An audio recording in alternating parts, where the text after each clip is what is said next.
Ngiyaqala ngale ndawo-ke yasemzinto egameni likaJesu, kodwa into engilethile iyodwa ukuzofakaza kulesi sikhathi esinjena ngathi usizo alukho elithi izenkosi uqala kusiwa umuntu othemba kubantu. Manje-ke nami ngangulolo hlobo olethembile kubantu, lithembile kodokotela, lithembile enyangeni, kodwa kwasho ukuthi ngidejile abakwazi ukulapha izifo ezingiphethe.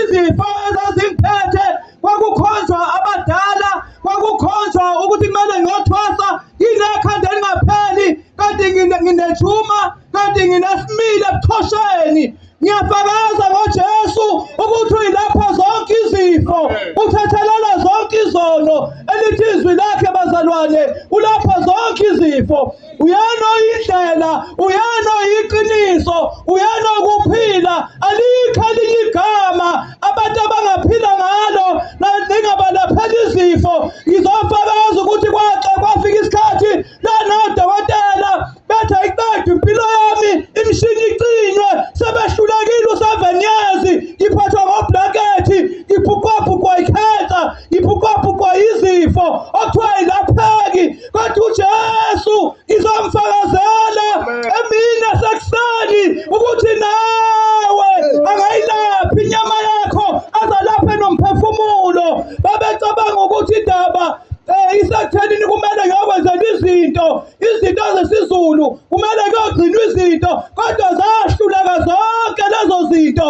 Kwahluleka inyanga, kwahluleka abathandazi, kwahluleka odokotela, kwafika lapho athi acinywe khona imishini ngoba ngisindi, kodwa uJesu leso sifo esasidla ubuchopho saze sadla emphinjeni, saze sanqamula emathunjini. Njengoba ngimi ngomzimba omusha, ngiyaqinisekisa ukuthi uJesu ulapha zonke izifo, ubuyisa inyama esidlakazekile, umzimba wami ukhipha iphunga elangeke lihlale nabantu, kodwa uJesu yena yedwa wangiphilisa ngaphandle kovaselina, ngaphandle kwezinto ey'phathwayo, ngaphiliswa igama lakhe. Lona lodwa ngangiphefumula ngemishini ngama-oxygen ubusuku nemini, kodwa manje ngiyaphila egameni likaJesu. Ngangithatha imijovo ukuze impilo isekelwe, ngithatha amaphilisi inqwaba, kodwa uJesu uyaphilisa, uyilapha zonke izifo. Hhayi, ngeke uyihlole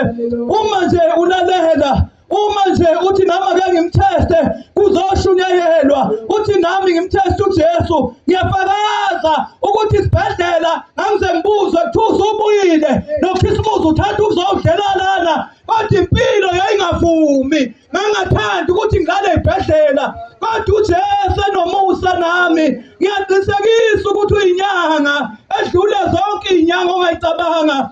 Akafuni lutho lo muntu, uyilapha zonke izifo. Asikho isifo angasilaphi, asikho isifo angasilaphi. uJesu unamandla empilweni yomuntu. Ngizoqinisa kuleyo ndawo ukuthi asazini noma ngabe usuhambe kangakanani, kodwa izinto zakhe ayilungi, ukuthi uma ungathatha impilo yakho namhlanje uyinikele kuJesu uzokulaphela lezo zifo. Leyo report oyiphethe uyakwazi ukuyidabula, aqale ayophila. Sekuthiwa wena iyokufa, kwahlalwa phansi kwagonqwa, kwalinda ukufa empilweni yami, kanti uJesu uqala phansi.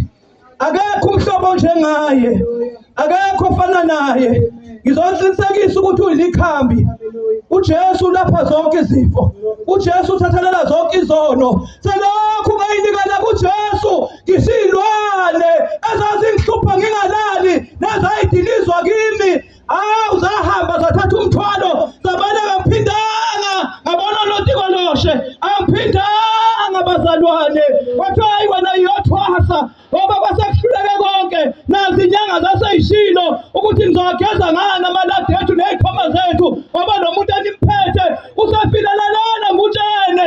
Emva kokwenziwa i-operation ekhanda kwaphuma ngisho impethu enyameni, okusho ukuthi umuntu uyisitsha sobumba, ubumba olubhidlikayo. Yikho engavela welana umuntu angavuki, ingobunga kaNkulunkulu egameni likaJesu.